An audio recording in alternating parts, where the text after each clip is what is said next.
Hello. I'm going to show the next devlog. This is fairly self-explanatory.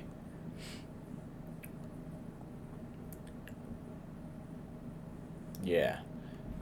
So for the AIs, we'll start with this grunt AI. It uses basically the exact same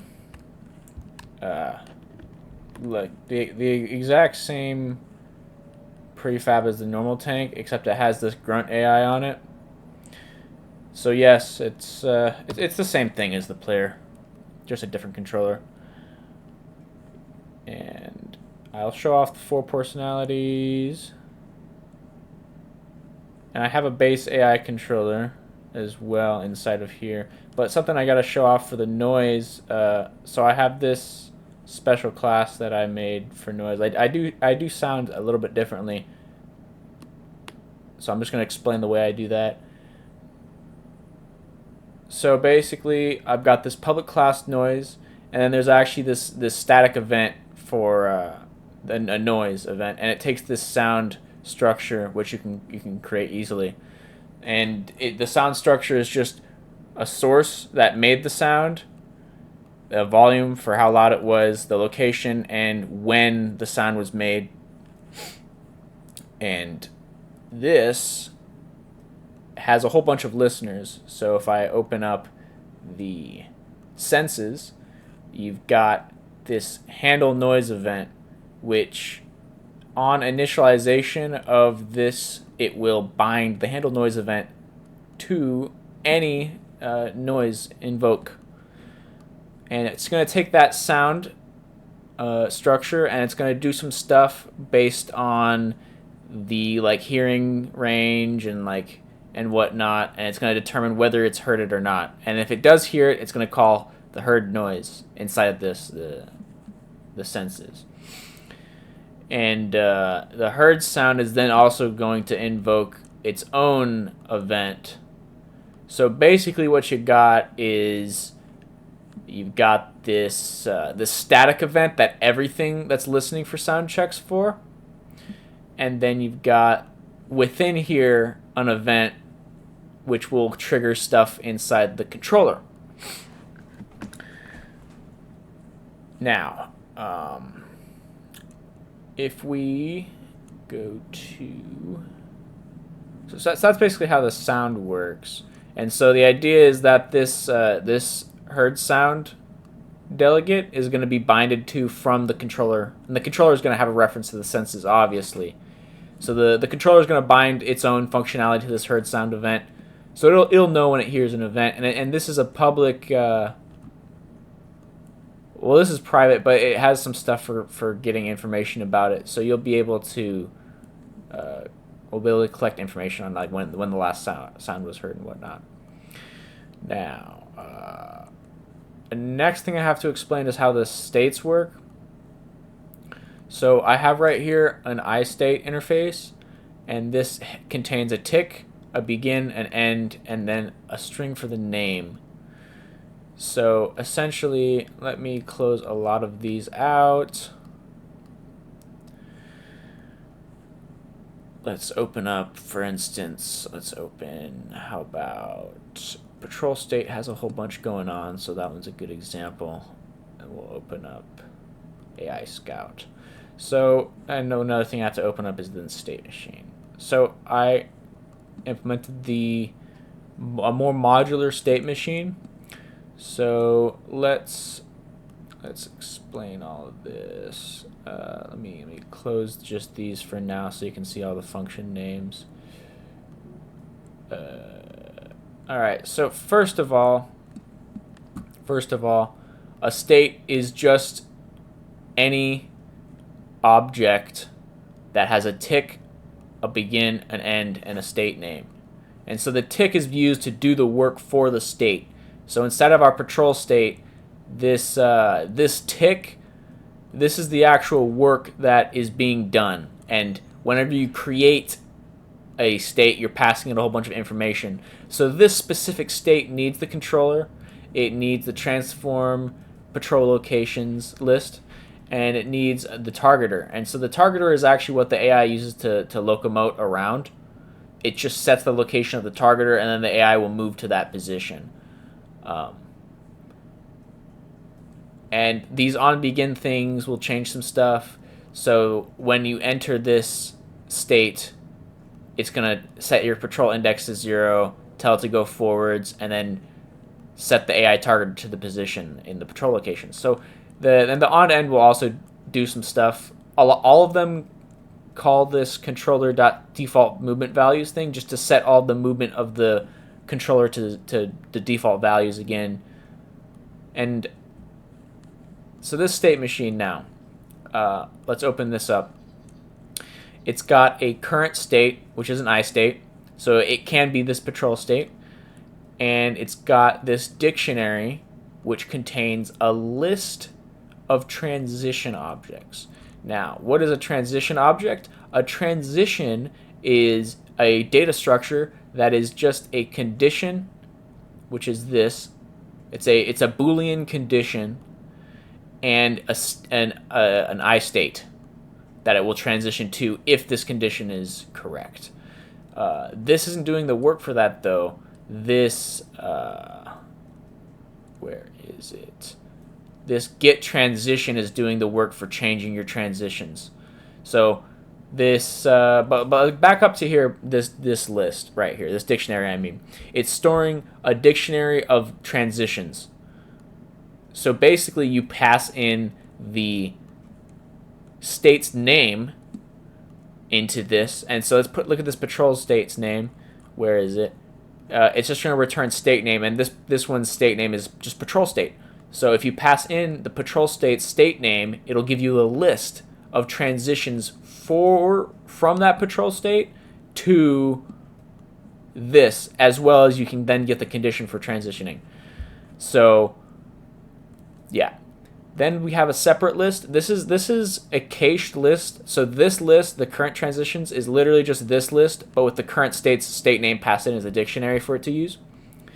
This is a list used for, so basically any transition that you put into here will always be checked for regardless of what state you're in. And then this is just used for code safety. So how does it actually do the work?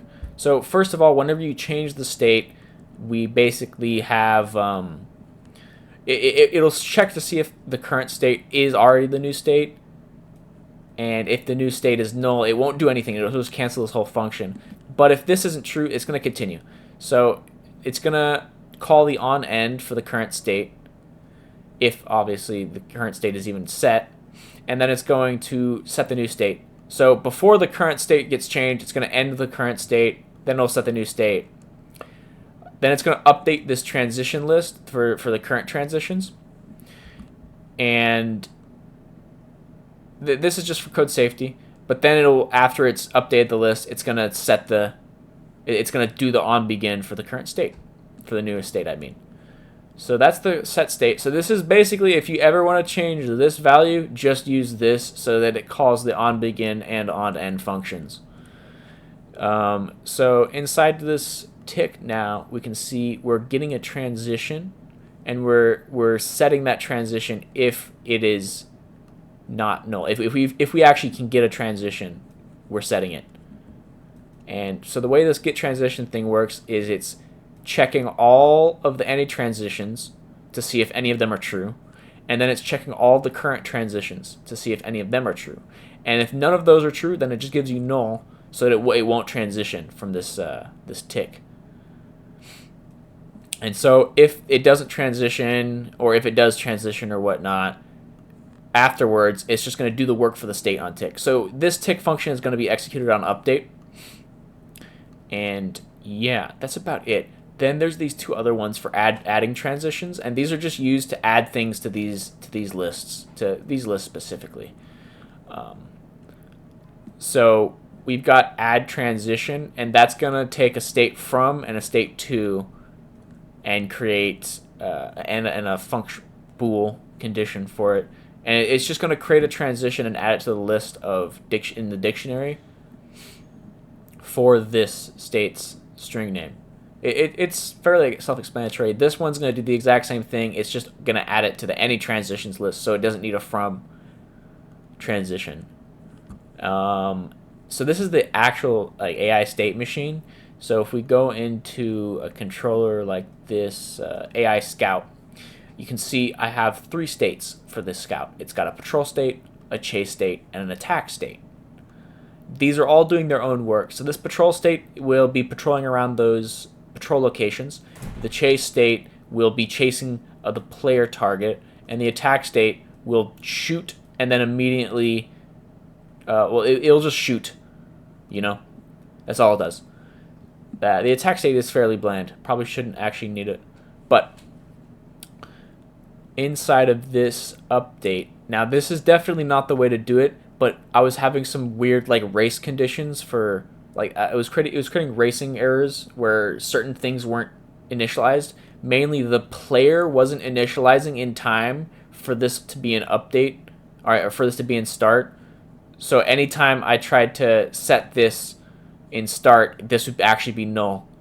So I need to set this before I can create the states, because these need the target enemy. Anyways, so you can think of this as basically running on start. This will run the first update. So this is creating a new patrol state. It's giving it all the stuff. It's giving it all the information these states need. And then we're creating these transitions. Now, inside of the base AI, it's got, first of all, it's got a whole bunch of actions that the states use to manipulate this controller and pawn. And then it also has these transition booleans that it's going to use as the conditions for creating those transitions. These are just for simplicity. And inside here, you can see, here we go. Every base AI controller has a state machine inside of it that it should create. Yeah, it creates a new one on start. So if we go into our AI Scout, we're basically calling this create transition, and this create transition is also it's literally just doing state machine.add transition. This is just so I don't have to do state machine.add transition every time. It can just do it for me. So I'm doing create transition. I'm creating a transition to the chase state from patrol state. And so what this basically means is if we're in the patrol state and we see the player, we're going to transition to the chase state.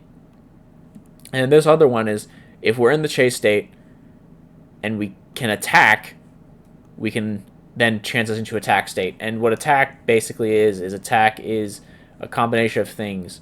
It is, where is it? It's this, right? No. Where is it? Transition booleans. Here it is. So can attack is a combination. So if the target is within the firing range, the pawn's gun can fire, meaning it's not on cooldown, and that we're currently aiming at the target, then it will return true. So all of the AI personalities are basically this pattern. It creates all of the states and creates transitions for the states. That's literally all it is. And then this state machine is going to set the first state, and then all updates for this controller is just ticking the state machine. That's all it is. So if we go to run this is a Scout. This actually needs some additional information before it can run, I believe. Yes, I don't have the patrol location set for this Scout. Wait, this is the grunt. Let's get the Scout. Let's show that one off. Where is it? Patrol AI. Here it is.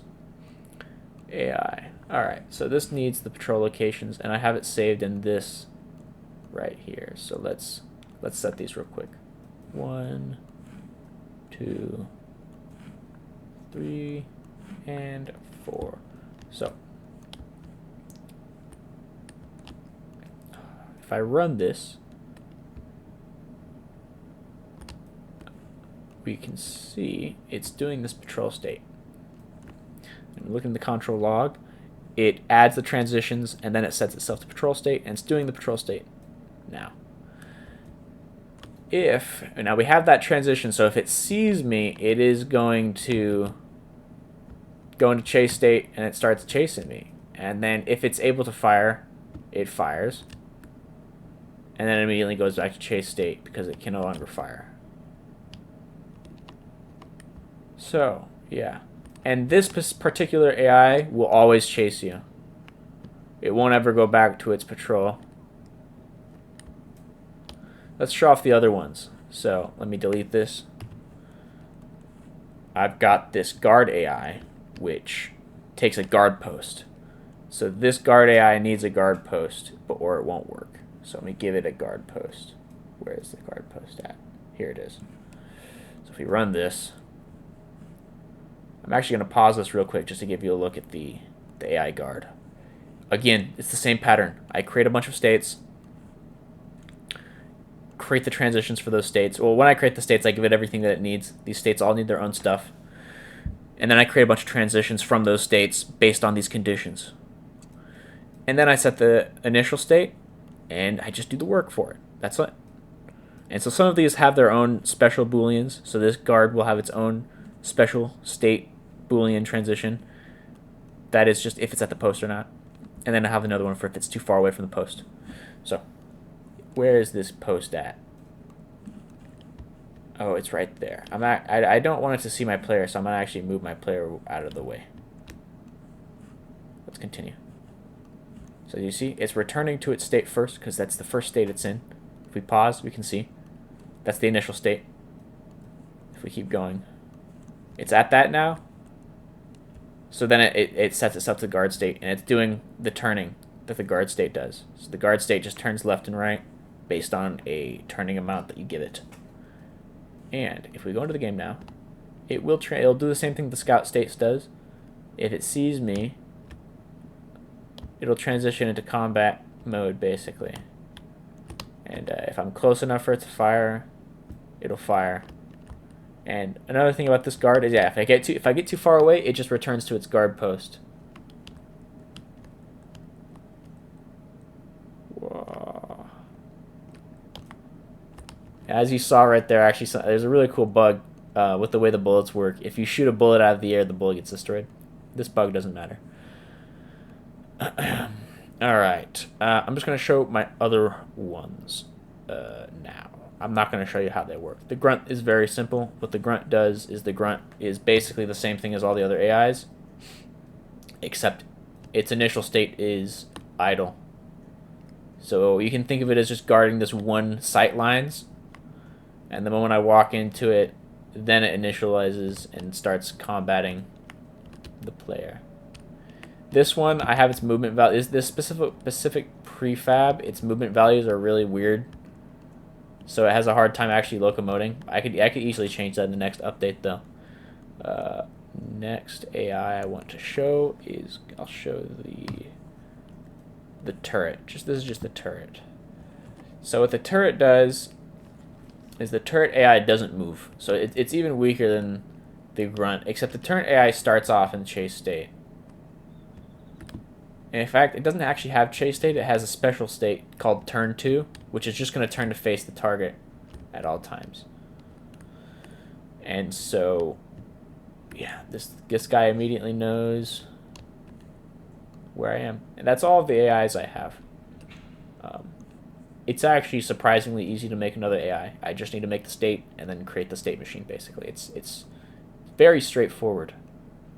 Anyways, that's everything.